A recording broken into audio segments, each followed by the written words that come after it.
नमस्कार दोस्तों, स्वागत है आपका देवभूमि करियर पॉइंट पर। आशा करता हूँ आप सभी लोग स्वस्थ होंगे, काफ़ी अच्छी आपकी स्टडी चल रही होगी। तो देखिए, उत्तराखंड रिवीजन क्लास आज 7 है और हमारा चंद वंश चल रहा था दोस्तों। देखिए, रिवीजन क्लास आपको कंटिन्यू दी जा रही है अभी उत्तराखंड और हिंदी की। आप इनको देखिए, जल्द ही जीएस और कंप्यूटर की भी मैं आपको उपलब्ध कराऊंगा। इसके साथ साथ जो हमारी टेस्ट सीरीज चल रही है, यूके जी के टेस्ट सीरीज, सामान्य Hindi test series and GS की टेस्ट सीरीज, तो इनको भी आप फॉलो कीजिए। ये बहुत बेहतरीन टेस्ट सीरीजें हैं आपके अपकमिंग ग्रुप सी एग्जाम के लिए, या आप यूकेपीएससी की तैयारी कर रहे हैं तो वहाँ पे जो प्री एग्जाम होता है उसमें आपको उत्तराखंड का पोर्शन, जीएस का पोर्शन बहुत हेल्प करेगा। ओके, और बाकी ये रिवीजन क्लासेस तो आपका पॉइंट टू पॉइंट रिवीजन है भैया। उसके अलावा मैं आपको ये एमसीक्यूज वाले टेस्ट दे रहा हूँ, यानी कि जो मैं आपके ग्रुप सी के सिलेक्शन के लिए मंत्र बताता हूँ, जिसमें मैं हमेशा ये बोलता हूँ कि आपको अपना रिवीजन करना है, पीवाईक्यू लगाने हैं यानी कि previous years question, mock test लगाने हैं और फुल लेंथ प्रैक्टिस सेट लगाने हैं। यानी कि रिवीजन, पीवाईक्यू, मॉक और फुल लेंथ, ये साइकिल अगर आपने क्रिएट कर लिया तो आपका सिलेक्शन कोई भी नहीं रोक सकता, मैं गारंटी देता हूँ। इसको आपने अपने दिनचर्या में शामिल करना है, ठीक है। तो चलिए उसी पॉइंट टू पॉइंट रिवीजन में देखिए, चंद्रवंश का भाग 7 देखेंगे। पिछले पार्ट में हमने देखा कि कैसे सोमचंद जी हमारा बद्रीनाथ यात्रा में आते हैं और उनका लकी ड्रॉ खुल जाता है। उनकी मुलाकात ब्रह्मदेव से होती है और ब्रह्मदेव जी बोलते हैं, भैया मेरी बेटी से शादी कर ले और दहेज में काली कुमाऊं ले ले। तो सोमचंद जी ने इसको एक्सेप्ट किया और काली कुमाऊं में एक नए वंश का उदय हुआ। उसके बाद सोमचंद जी ने चाराल की स्थापना की। उसके अलावा उन्होंने 5 थोकों को इज्जत दी और गांवों में उन्होंने रेवेन्यू कलेक्ट करने के लिए आपका बुगा या सयाना जो पद था उसको भी यहाँ पे सृजित किया। बहुत से काम सोमचंद ने स्टार्टिंग में ही कर दी थी, यानी कि एक अच्छी नींव चंद वंश की काली कुमाऊं में पड़ चुकी थी। इसके बाद आत्मचंद जी आते हैं, पूर्णचंद जी आते हैं, इंद्रचंद जी आए, बहुत से चंद आए और पहुंचते पहुंचते दोस्तों हम पहुंच गए थे लास्ट टॉपिक में अभय चंद जी तक। अभय चंद जी के बारे में मैंने आपको बताया था, अभय चंद चंद वंश के वो पहले शासक थे जिनका अभिलेख प्राप्त होता है, ठीक है। इनका जो महत्वपूर्ण पॉइंट इनसे बनता है एग्जाम में, किस राजा का, किस चंद राजा का हमको पहला और सबसे पुराना अभिलेख मिलता है 1371 का, तो ये भैया हमारे अभय चंद जी थे। तो अभय चंद जी ने भी अच्छा राज किया और अभय चंद जी के एक संबंधी ज्ञानचंद थे, मैं आपको बता चुका हूँ लास्ट टॉपिक में। ज्ञानचंद ने ही अभय चंद का श्राद्ध किया था। और फाइनली दोस्तों क्या होता है कि जैसे ही अभय चंद की मृत्यु होती है तो इसके बाद गद्दी पर आ जाते हैं हमारे गरुड़ ज्ञानचंद। तो ज्ञानचंद देखिए बहुत महत्वपूर्ण राजा हैं, इनसे एग्जाम में क्वेश्चन ज्यादा बनते हैं। जो जो महत्वपूर्ण राजा होंगे उनके क्वेश्चन एग्जाम में हमेशा ज्यादा बनेंगे। तो जैसे ही अभय चंद जी स्वर्ग सिधारते हैं, ज्ञानचंद जी गद्दी पर बैठते हैं भैया। इनका शासन काल है 1374 से 1419 तक, यानी कि सर्वाधिक लंबा शासन काल है भैया हमारा ज्ञानचंद जी का। केवल पहले इनका नाम ज्ञानचंद था, 29वें राजा थे चंद वंश के, ठीक है। अब गरुड़ कैसे नाम के आगे पड़ गया ये मैं थोड़ा कहानी आपको बताना चाहूंगा। इनके टाइम पीरियड पर दिल्ली सल्तनत में चल रहा था उस समय तुगलक वंश। तुगलक वंश का राजा कौन था उस समय? फिरोज शाह तुगलक, ठीक है।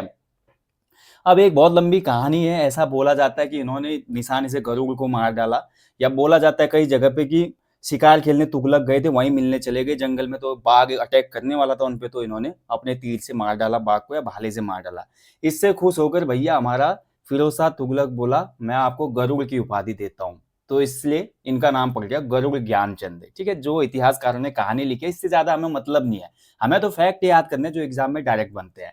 तो पहला क्वेश्चन इनसे निकल के आएगा भैया, चंद वंश का जब परवर्ती चंद वंश चल रहा था उसमें सबसे शक्तिशाली राजा कौन था? तो उसमें ज्ञानचंद का नाम सबसे पहले लिया जाता है भाई। जैसे अभय चंद तक जो हमने राजा जितने भी राजा आए ना अभय चंद तक, वो राजा ठीक ठाक थे, मतलब साम्राज्य विस्तार पे ज्यादा उन्होंने ध्यान नहीं दिया, अपने ही काम से मतलब रखा। लेकिन गरुड़ ज्ञानचंद जो था ये थोड़ा प्रतापी राजा था, ठीक है। तो इसने थोड़ा यहाँ पे अभी साम्राज्य को भी विस्तारित करेगा, साथ ही दिल्ली जो दरबार था उस समय वहां तक भी इसने रीच अपनी बनाई थी।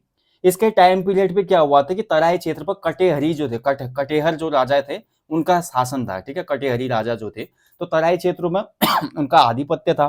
और कटेहरियों ने क्या किया था, तराई पर ज्ञानचंद के पिता के समय अधिकार कर लिया था, यानी कि जब अभय चंद की हम बात करें उस समय पे ये अधिकार हुआ था। तो जब ये हमारा दिल्ली गया था तो दिल्ली इसी की पर्पज से गया था कि जो हमारा भाई ये तराई वाला भाग है इसको कटेहर लोगों ने क्या कर लिया, कैप्चर कर लिया है, महाराज ये हमारा वापस दिलाइए। तो फिर बोला जाता है कि हमारा फिरोज शाह तुगलक ने तराई बाबर का क्षेत्र इसको दिया था गरुड़ ज्ञानचंद को। अब चाहिए भी क्यों नहीं भाई, तराई बाबर के क्षेत्र को उस समय 9 लखा माल कहा जाता था। 9 लखा का मतलब 9 लाख रुपए रेवेन्यू, अभी आगे पढ़ेंगे आप, ठीक है। बहुत लंबा चौड़ा ये भूभाग था जिससे रेवेन्यू अच्छा खासा आता था। इसके बाद देखिए इनका जो शासनकाल है सर्वाधिक रहा। भैया ये क्वेश्चन एग्जाम में बनने के पूरे चांसेस है। चंद वंश का सबसे लंबा शासनकाल वाला राजा कौन रहा? तो ये था गरुड़ ज्ञानचंद। आप देख सकते हैं ऊपर ईयर के हिसाब से 45 वर्ष तक इसने भैया शासन किया था। गरुड़ की उपाधि किसने दी थी? फिरोज शाह तुगलक ने दी थी। इसका एक सेनापति था नीलू कठायत। ठीक है, नीलू कठायत बहुत ही प्रतापी था, राजा के लिए बहुत ज्यादा डेडिकेटेड था। लेकिन राजा का ही दरबार में एक बंदा और था, जस्सा कमलेखी। जस्सा कमलेखी नाम का एक बंदा था, बहुत ही चापलूस टाइप का बंदा था। इसने राजा के ऐसे कान भरे कि राजा इसके बहकावे में आ जाता है गरुड़ ज्ञानचंद। और बोला जाता है कि नीलू कठायत के जो बेटे थे, जो जस्सा कमलेखी था, उसने राजा को इतना मैनिपुलेट किया कि राजा ने नीलू कठायत के दो बेटे थे सजू और बीरू, उनकी आंखें निकलवा दी थी, ऐसा बोला जाता है।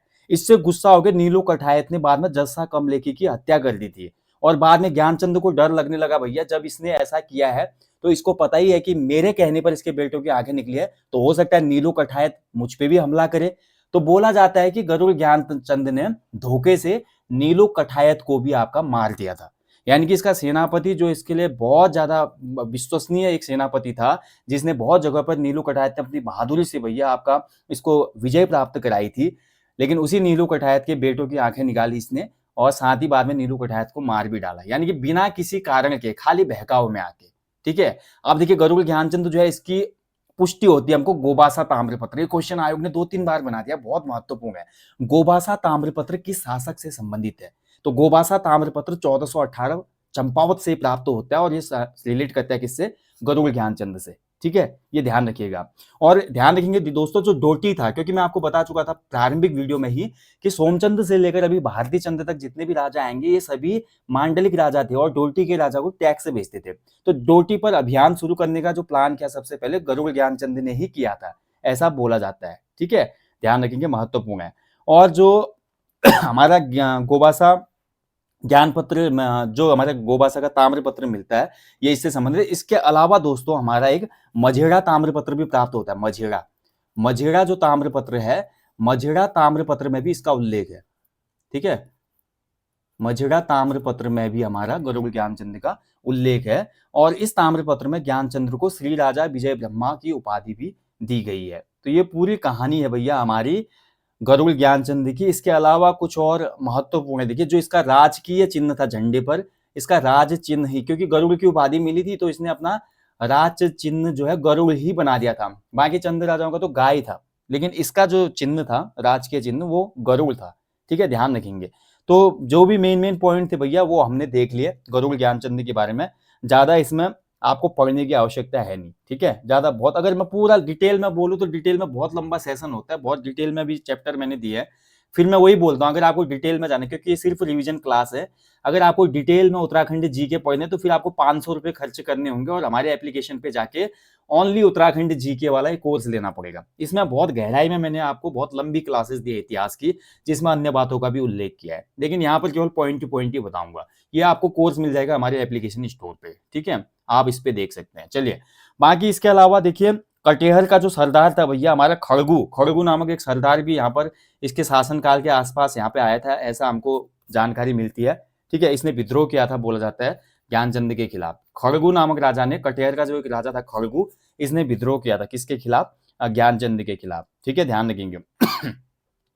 तो बाद में फिरोज शाह तुगलक के पास जाता है खड़गू का दमन करने के लिए। जब फिरोज शाह तुगलक आता है इस क्षेत्र में, तराई क्षेत्र में ऐसा बोला जाता है, तो खड़गू जो था हमारा कुमाऊं में भाग जाता है, और इसकी जानकारी देती है हमको एक किताब, बहुत महत्वपूर्ण है, जो है तारीख ए मुबारक शाही। ठीक है, तारीख ए मुबारक शाही। एक क्वेश्चन हमेशा बनता है इसमें कि जो खड़गू, कटेहर राजा खड़गू है, उसका कुमाऊं में भागने का उल्लेख किस पुस्तक में मिलता है? तो ये तारीख ए मुबारक शाही में मिलता है। ठीक है, इसके लेखक है जो याहिया बिन अहमद सरिंदी है, ध्यान रखेंगे। गरुड़चंद के बाद फिर भाई उसका शासक, जो चंद्रवंश का शासक था, वो इनका पुत्र बनता है हरिचंद। लेकिन हरिचंद ज्यादा समय तक यहाँ पे गद्दी में बैठ नहीं पाता है। हरिचंद के बाद भैया एक नया राजा आता है जिसका नाम था उद्यान चंद। ठीक है, अब देखिए उद्यान चंद जो राजा बना 1420 से 21 के बीच में बना। अब जैसे ये राजा बनता है भैया, इसको ना अपने दादाजी की घटना याद आ जाती है। इसके दादाजी ने यार एक बेकसूर सेनापति नीलू कठायत के बेटों की आंखें निकाल दी थी। अब ये हमेशा इसी प्रायश्चित में जलता है, इसको बहुत पश्चाताप होता है कि मेरे दादाजी ने ऐसा कैसे कर दिया। और पीढ़ियों वाला सीन आपको पता ही है दोस्तों, क्या गढ़वाल क्या कुमाऊं, जहां पर देखिए अगर किसी ने दुआ दी, बद्दुआ दी, मंदिर में कोई नाम लिया, आज भी ये चीजें लगती है, आपने सुना होगा। तो इसी डर से उद्यान चंद ने प्रायश्चित करने के लिए चंपावत का जो बालेश्वर मंदिर है उसका जीर्णोद्धार किया था। बोला जाता है कि यहाँ पे एक मंदिर भी बनाया इसने। हालांकि बालेश्वर मंदिर का निर्माण तो पहले ही हो चुका था 1270-72 के आसपास, है ना। लेकिन बोला जाता है हो सकता है इसने बालेश्वर के आसपास कोई और मंदिर बनाया हो। तो इसने अपने दादाजी की घटना का प्रायश्चित करने के लिए, क्योंकि दादाजी ने अपने बिना कसूर के सेनापति के बच्चों की आंखें निकलवा दी थी, उसके बाद अपने सेनापति को भी मार डाला केवल और केवल शक बहकावे में आके। तो ये बहुत इंपॉर्टेंट है, कौन सा चंद शासक था जिसने प्रायश्चित के लिए बालेश्वर मंदिर का जीर्णोद्धार किया, साथ ही बहुत सी धर्मशालाएं, नौले और मंदिर बनाए थे। ठीक है, नौले वो पानी की बावड़ी होती है जो पहाड़ी क्षेत्रों में, उसके अलावा मंदिर बनाए थे और धर्मशालाएं भी बनाए थे। तो ये उद्यान चंद का काम था भैया। ठीक है, ध्यान रखेंगे। इसके अलावा इसके टाइम पर एक व्यक्ति था कुंज शर्मा। कुंज शर्मा जो व्यक्ति थे, इन्होंने भी काफी सहयोग किया था हमारा उद्यान चंद को इस काम के लिए। ठीक है, ये एक तिवारी ब्राह्मण थे, इन्होंने इनको इस काम के लिए प्रोत्साहित किया था उद्यान चंद जी को, बिल्कुल ऐसा काम कीजिए और आपका जो ये पाप लगा है आपको ये ठीक हो जाएगा। ठीक है, तो ये उद्यान चंद जी की कहानी है। इसके बाद अगले जो शासक आते हैं भैया विक्रम चंद जी आते हैं। अब विक्रम चंद जी के बारे में भी कोई खास है नहीं, इनका एक ताम्र पत्र मिलता है हमको। तो इनका ताम्र पत्र कहाँ से मिलता है, ये हमको बालेश्वर मंदिर से मिलता है। ठीक है, बालेश्वर मंदिर से विक्रम चंद जी का ताम्र पत्र मिलता है। ओके, और इसमें कुंज शर्मा ब्राह्मण जी का नाम है, जिनकी अभी हमने ऊपर बात की। तो हो सकता है कुंज शर्मा के द्वारा ही लिखित होगा, ये ब्राह्मण का नाम भी लिखा है। ठीक है, तो ये विक्रम चंद से संबंधित है। इसके टाइम पीरियड पे खस जो थे, ठीक है, उसने खस राजाओं ने यहाँ पे विक्रम चंद की हत्या कर दी थी, ऐसा इतिहासकार बोलते हैं। खसों का उसमें एक नेता था श्री सौर करायत, उसने विक्रम चंद को मार दिया और कुछ गांवों को यहाँ पर आपका कब्जा कर लिया था, ऐसा बोला जाता है। ठीक है, तो बाकी बाद में देखिए रीजन ये भी था कि विक्रम चंद ने बोला था कि उस खस राजा के बेटे को दीवार में चुनवा दिया था, जिसकी वजह से खस राजा ने ऐसा किया था। तो जैसे फिर विक्रम चंद की भी मृत्यु होती है, विक्रम चंद के बाद जो हमारे राजा आएंगे अगले, वो आएंगे भारती चंद। ठीक है, तो ये विक्रम चंद जी है, इनसे इतना ही आपको ध्यान रखना है। ठीक है,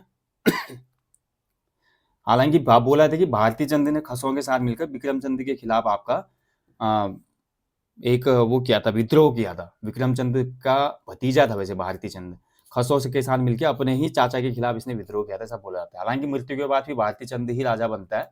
अब देखिए यहाँ से कहानी शुरू होगी भैया। भारती चंद जो राजा बना 1437 में बना। भारती चंद बहुत ही ज्यादा आपका प्रतापी शासक था। ठीक है, और जो सौर करायत मैं अभी बोल रहा हूँ आपका खसों का नेता था, तो सौर करायत ने विक्रम चंद को मार दिया, लेकिन भारती चंद ने उसी को कैप्चर करके तराई में कहीं रख दिया था, तराई भावर में कैद कर दिया था। और भारती चंद के समय नेपाल में एक राजा बैठा हुआ था जयमल्ल।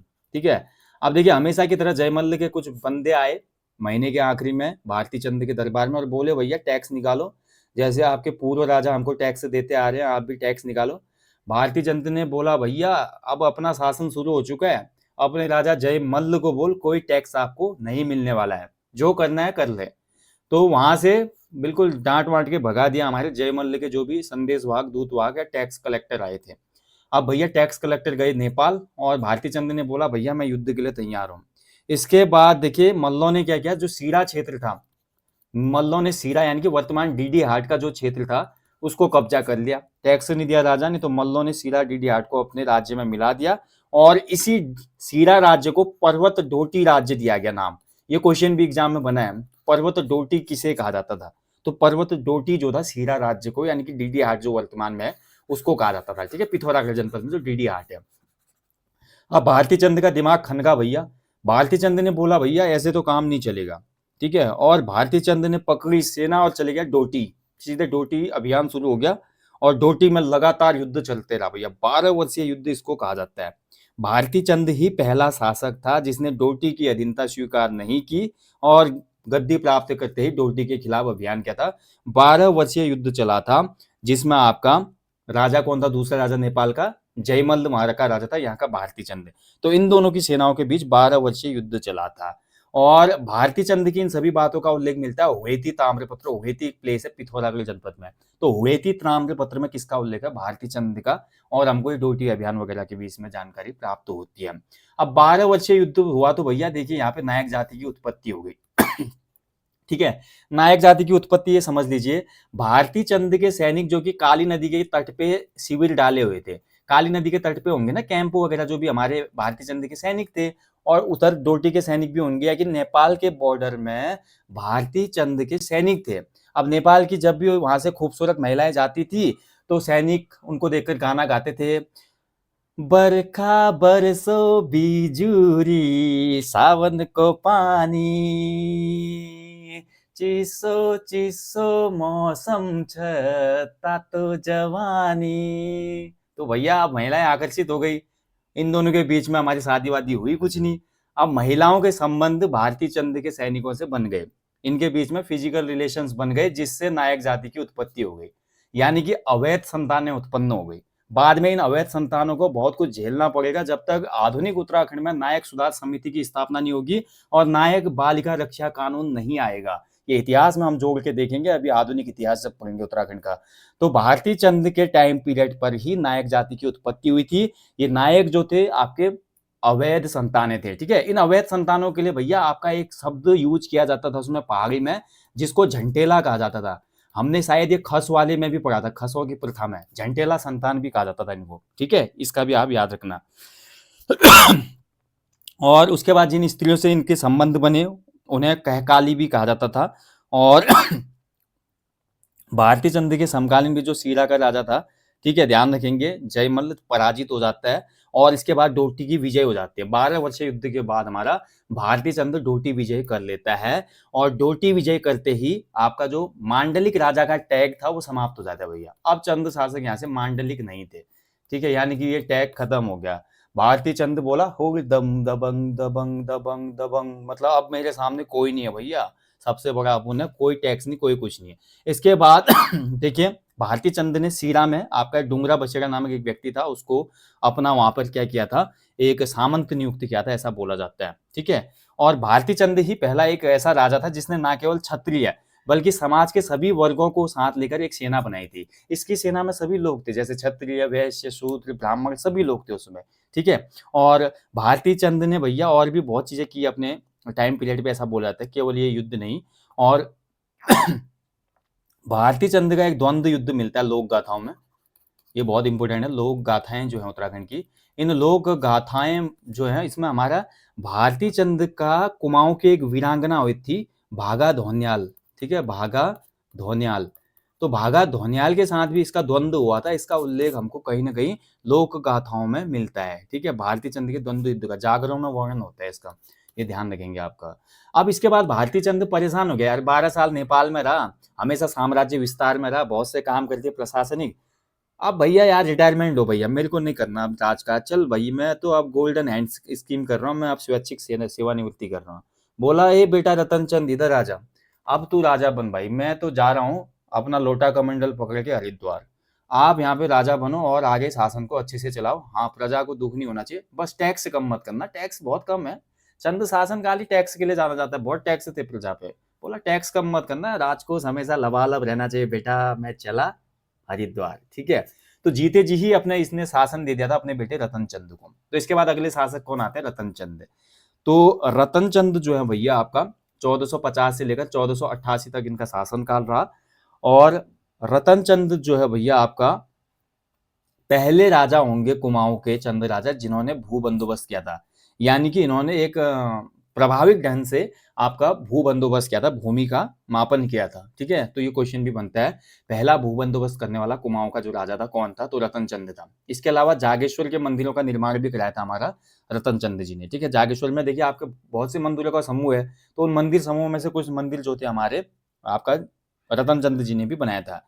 रतन चंद जी का उल्लेख बहुत सी जगह से, जैसे खेती खान वाला खेती खान आपका कहाँ पे, चंपावत में। खेती खान के अलावा आपका लोहा घाट, ठीक है, लोहा घाट। इसके अलावा आपका भैया हुएती, जो अभी मैं बता रहा था, जो आपका रिलेट करता है भारती चंद से। तो इन ताम्रपत्रों में भी रतन चंद जी का भी उल्लेख है, ठीक है, ध्यान रखेंगे। तो ये भी आपको याद रखना है, रतन चंद जी भी आपके अच्छे खासे शासक थे। और रतन चंद जी ने भैया बोला जाता है कि उसमें सौर घाटी का राजा था एक, सौर घाटी यानी पिथौरागढ़। तो सौर घाटी के राजा आपके बम राजा थे, कोई बम राजा ने कुछ विद्रोह किया होगा, तो बम राजा को भी पराजित किया था रतन चंद जी ने, ठीक है, ये भी आपको याद रखना है। और इसके अलावा जागेश्वर मंदिरों का निर्माण कराया था रतन चंद जी ने, ठीक है, इतना ही है, ज्यादा कुछ नहीं है। और बोला जाता है कि डोटी विजय जब हुई थी, डोटी विजय से रतन चंद ने बहुत खुश हो गए थे। तो रतन चंद जी ने जुमला के राजा थे उसमें, जगन्नाथ भट्ट वगैरह थे और राजा खड़कू सिंह जी थे और भी अन्य राजा थे, उनको पराजित वगैरह किया था। ठीक है, मतलब डोटी विजय से जब ये मतलब इनको एक मोटिवेशन मिला ना, इंस्पिरेशन मिला कि पिताजी ने बड़ी ढंग से मतलब वहां पे डोटी के बहुत बड़े राजा को हरा दिया है, तो मैं क्यों नहीं हरा सकता। तो इन्होंने जुमला के राजा को और बजांग, जो जुमला बजांग ये आज भी नेपाल में स्थित है, तो यहाँ के जो राजा थे उनको भी हराया था रतन चंद ने। ठीक है, बजांग। तो ये इनकी कुछ उपलब्धियां थी। चलिए भैया, इसके बाद अगले शासक आएंगे हमारे कीर्ति चंद जी। कीर्ति चंद जी आए भाई 1488 में, 1503 तक इन्होंने शासन किया। और कीर्ति चंद जी ने आपका सबसे पहले देखिए कीर्ति नगर इन्होंने स्थापित किया था 1491, जसपुर वर्तमान उधमसिंह नगर में कीर्ति नगर की इन्होंने स्थापना की थी, ध्यान रखेंगे। और कीर्ति चंद का गढ़वाल का जो अजय पाल था उससे यहाँ पे युद्ध हुआ था। अजय पाल से 2 युद्ध होते हैं कीर्ति चंद जी के। पहला युद्ध 1491 में होता है, इसमें कीर्ति चंद जी जीत जाते हैं और गढ़वाल के राजा अजय चंद जी जो जिन्होंने गढ़वाल का एकीकरण किया, ठीक है, बाद में उनको ये हार पसती नहीं है। फिर वो गोरखनाथ, हमारे जो गोरखनाथ गुरु होते हैं उनके पास जाते हैं और वो उनको आशीर्वाद देते हैं। उसके बाद इनका अगले साल ही दूसरा युद्ध होता है 1492 में। इस युद्ध में अजय पाल जी विजय हो जाते हैं और कीर्ति चंद की हार हो जाती है।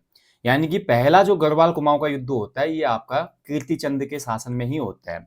कीर्ति चंद अजय पाल के बीच में 2 युद्ध हुए, पहला युद्ध कीर्ति चंद जीतता है, दूसरा युद्ध अजय पाल जीतता है। ठीक है, और इसके बाद इन्होंने विभाजन रेखा बना दिया था पूर्वी रामगंगा को। पूर्वी रामगंगा को, माफ कीजिएगा, पश्चिमी रामगंगा को इन्होंने गढ़वाल और कुमाऊं का, ये गढ़वाल है ये कुमाऊं है, और बीच में जो थी हमारी ये वेस्टर्न रामगंगा। ठीक है, पश्चिमी रामगंगा को इन्होंने क्या बनाया, विभाजन रेखा बनाया, ध्यान रखेंगे, महत्वपूर्ण है। तो अजय पाल से युद्ध होता है कीर्ति चंद का। और इसके अलावा देखिए दोस्तों, कीर्ति चंद जो था, कीर्ति चंद ने आपका फलदा कोट का एक राजा था उसको भी हराया था। फलदा कोट का राजा था, उसमें अल्मोड़ा में फलदा कोट है, तो फलदा कोट के राजा को भी हराया था। खाती जाति का कोई राजा था वहां पे, उसको हराया था। और उसके अलावा कीर्ति चंद ने बारामंडल, विषाद और उसके अलावा खगमरा कोट और अन्य जो भी उसमें छोटे छोटे ये हमारे जो एक हिसाब से किले थे या बोल सकते हैं कि छोटे छोटे जागीरें थी, इनको भी जीत के अपने राज्य में मिलाया था। और कीर्ति चंद के टाइम पीरियड पे चंद शासन का अच्छा खासा विस्तार हो चुका था, ऐसा बोला जाता है। ठीक है, तो ये है भैया कीर्ति चंद। बाकी डिटेल में फिर भाई मैं पॉइंट टू पॉइंट ही आपको रिवीजन करा रहा हूँ दोस्तों, ज्यादा लंबा सेशन नहीं करना है। इसके बाद नेक्स्ट शासक आते हैं भीष्मचंद। भीष्मचंद जो थे 43वें शासक थे चंद शासन के। ठीक है, और भीष्मचंद के टाइम पीरियड पे खवास खान ने शरण दी थी। खवास खान कौन था भैया, तो खवास खान जो था आपका इस्लाम शाह सूरी का पुत्र था। इस्लाम शाह सूरी, यानी कि उस समय क्या चल रहा होगा वहां पे, 1555 की बात हो रही है, शाह वंश जब चल रहा था, तो शाह वंश का ही ये आपका क्या था, एक वारिस था जिसने वहां पर युद्ध वगैरह किया था। क्योंकि 1555 है, हुमायूं की वापसी हो गई है भारत में, हुमायूं की वापसी होगी और फिर से जो हमारा मुगल वंश था वो स्थापित होता है ना, तो यहाँ पर तो हमारी वापसी हो जाती है, हुमायूं की मृत्यु भी हो जाती है आई थिंक 1555 में, क्योंकि अकबर आ जाएगा 56 में फिर हमारा। तो यहाँ पर देखिए इस्लाम शाह भाग के आया था, तो इस्लाम शाह का, माफ कीजिएगा, इस्लाम शाह का शत्रु जो था खवास खां, उसको शरण दी थी। माफ कीजिएगा, इस्लाम शाह का शत्रु था खवास खां, तो उसको भैया शरण किसने दी थी, भीष्मचंद ने। इसका वर्णन हमको मिलता है तारीख ए दाऊदी पुस्तक में। किसमें, तारीख ए दाऊदी। ठीक है, तारीख ए दाऊदी पुस्तक में किसका वर्णन मिलता है, खवास खां का, जिसने शरण ली थी भीष्मचंद के दरबार में। ठीक है, ध्यान रखेंगे। और ये खवास खान जो था इस्लाम शाह सूरी का शत्रु था। अब देखिए भीष्मचंद पहला राजा होगा जिसने एक प्रयास किया कि राजधानी को क्यों ना अब हम कहाँ ले जाएं, काली कुमाऊं से आलमनगर। ठीक है, आलमनगर, अल्मोड़ा को उस समय आलमनगर कहा जाने लगा था, क्योंकि आलमनगर जो था आपका एक मुगल शब्दावली पर आधारित शब्द था। चंद वंश के जो राजा हैं वो फॉलो करेंगे मुगल जो साम्राज्य चलेगा अब आगे, क्योंकि मुगल वंश आ जाएगा ना अब अगले साल, 1555 है, 1556 से फिर से मुगल वंश आ जाएगा आपका, तो आपका आलमनगर इन्होंने नाम रखा था। तो भीष्मचंद ने डिसाइड किया कि अब मैं काली कुमाऊं से, क्योंकि ये साइड में हो रहा है, पूर्व की तरफ हो रहा है, थोड़ा बीच में जाते हैं जहां से पिथौरागढ़ यानी कि सीरा क्षेत्र में, सौर क्षेत्र में भी कवर हो जाए और आपका काली कुमाऊं भी हो जाए, उधर थोड़ा पश्चिम की तरफ भी कवर हो जाए, यानी कि बीच में जाते हैं। तो काली कुमाऊं से आलमनगर की आपका अल्मोड़ा राजधानी बनाने का जो प्रयास शुरू किया था वो भीष्मचंद ने किया था। और भीष्मचंद ने इसको देखते ही खगमरा किले की भी स्थापना की थी। ये हमेशा क्वेश्चन बनता है कि अल्मोड़ा में जो खगमरा किला है वो किसने बनाया था। ठीक है, तो खगमरा किला किसने बनाया था, आपका भीष्मचंद ने। अब देखिए भीष्मचंद अच्छे खासे काम कर रहा था, लेकिन इसी बीच क्या होता है कि आपका एक खसों का राजा था जिसने भीमताल में भीष्मचंद की हत्या कर दी थी। ठीक है, भीमताल क्षेत्र में गया होगा आपका ये उस समय भीष्मचंद। तो बोला जाता है कि आपका गजुआ ठिंगा नामक एक खसिया था, ठीक है, गजुआ ठिंगा नामक एक खसिया मुखिया ने, किसी जागीर का ये मुखिया होगा, इसने भीष्मचंद की हत्या रामगढ़ के पास कर दी, यानी कि नैनीताल, माफ कीजिएगा भीमताल नहीं, नैनीताल में जो रामगढ़ स्थित है, रामगढ़ के आसपास इसने इसकी हत्या कर दी थी, ऐसा बोला जाता है, ठीक है। और इसके बाद जो इसका पुत्र आएगा बालो कल्याण चंद्र, तो बालो कल्याण चंद्र ने, क्योंकि बोला जाता है कि भीष्मचंद्र जब हमारा रामगढ़ गया हुआ था उस समय इसका पुत्र बालो कल्याण चंद्र या आपका डोटी अभियान पे गया हुआ था, डोटी में उसमें विद्रोह हो गया था, तो उस अभियान को दबाने इसका बेटा गया था, इसका मौका उठाया उसमें खसिया मुखिया गजुआ ठिंगा ने, इसने भीष्मचंद्र को मार दिया। फिर वापस जैसे ही हमारा बालो कल्याण चंद्र आता है तो वो आकर गजुआ ठिंगा को मार लेता है, यानी कि इस खसिया राजा को मार देगा कौन, बालो कल्याण चंद्र। और बालो कल्याण चंद्र ही अपनी जो राजधानी है वो फिर काली कुमाऊं से स्थानांतरित करेगा, कहाँ पे, अल्मोड़ा यानी कि आलमनगर, ठीक है, ध्यान रखेंगे।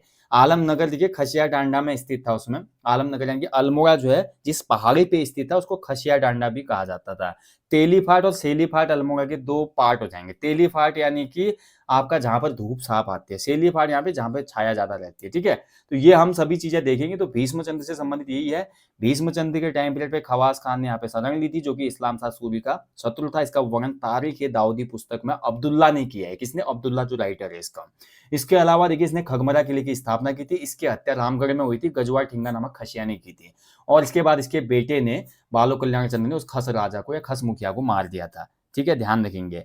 और खगमरा किले की स्थापना के साथ ही दोस्तों अगले अंक में जब हम बालो कल्याण चंद्र पढ़ेंगे तो बालो कल्याण चंद्र ने 1563 ईस्वी में काली कुमाऊं से राजधानी स्थानांतरित की अल्मोड़ा में, ठीक है। अब जो मैं आपको बोला था, अल्मोड़ा जो है खसिया डांडा नामक पहाड़ी में, ये खसिया डांडा नामक पहाड़ी है, सूरज यहाँ से उगता है, मान लीजिए ईस्ट है, देखिए, ठीक है। तो इस सिरे में आपका अल्मोड़ा की क्या होता है, कम धूप आती है, कम धूप।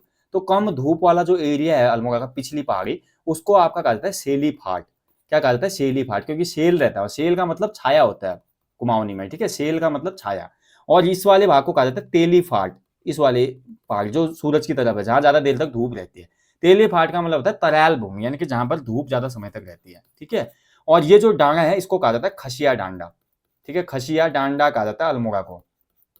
वैसे कश्यप पर्वत वगैरह नाम भी मिलता है, जहाँ पे हमारा कसार देवी मंदिर है, बहुत चीजें है, ठीक है। तो ये चीज है, तो खसिया डांडा, और इसी खसिया डांडा में अब हमारा क्या करेगा, बालो कल्याण चंद्र राजधानी ले जाएगा। यहीं पे हमारा पहला किला स्थापित हो गया भैया, आपका खगमरा किला, जो कि एग्जाम में हमेशा क्वेश्चन बनता है, ठीक है, खगमरा किला किसने बनाया था। अब इसके बाद कुछ और राजा आएंगे अल्मोड़ा में जो अन्य किले बनाएंगे, जिनको हम जानेंगे नेक्स्ट पार्ट में, ठीक है दोस्तों। तो ये था दोस्तों आज का पार्ट, जिसमें हमने देखा चंद राजाओं को, जहां पर हमने गरुड़ ज्ञानचंद से लेकर आपका भीष्मचंद तक देख लिया। नेक्स्ट पार्ट में देखेंगे बालो कल्याण चंद से आगे के राजाओं को, और जल्दी से जल्दी चंद वंश को पॉइंट टू पॉइंट ऐसे ही समाप्त करेंगे दोस्तों, ठीक है। बाकी देखिए ये केवल रिवीजन क्लास है, पॉइंट टू पॉइंट है, ज्यादा डिटेल में नहीं जा रहा मैं इसमें, क्योंकि बहुत लंबा सेशन हो जाएगा, और ये केवल रिवीजन के मकसद से मैं बना रहा हूँ, ताकि इंटरेस्ट के बेस पे और फटाफट रिवीजन होगा तो सभी लोग देखते भी हैं। बाकी डिटेल में पढ़ना है तो फिर मैं बोलूंगा आप 500 रुपए खर्च कीजिए और हमारा फुल उत्तराखंड जी के कंप्लीट कोर्स लीजिए। उसमें आप देखिए कितने बेहतरीन तरीके से मैंने आपको उत्तराखंड इतिहास कराया है, और आप सेशन छोड़ ही नहीं पाएंगे, इतने मजे से मैंने आपको पढ़ाया उसमें, ठीक है। बाकी जिनको टेस्ट सीरीज लेनी है अभी अपकमिंग ग्रुप सी एग्जाम के लिए, UK triple S 100+ full length practice set bilingual, वो लोग इसको एनरोल कर सकते हैं टेस्ट सीरीज को, और इसका लिंक आपको मिल जाएगा हमारे इस वीडियो के डिस्क्रिप्शन बॉक्स में। बाकी एप्लीकेशन जिनको डाउनलोड नहीं किए तो सीधे प्ले स्टोर पे जाके डाउनलोड कर सकते हो, देवभूमि करियर पॉइंट, या आप इस वीडियो के डिस्क्रिप्शन बॉक्स में लिंक है हमारी एप्लीकेशन डाउनलोड करने का, उससे भी कर सकते हैं। दोस्तों जल्दी मिलेंगे नेक्स्ट क्लास में, तब तक आप लोग अच्छे से अपनी स्टडी कीजिए, अपना ध्यान रखिए। ये रिवीजन क्लासेस आपको पसंद आ रहे हैं तो कमेंट बॉक्स में अपना फीडबैक जरूर देना। जय हिंद, जय देवभूमि।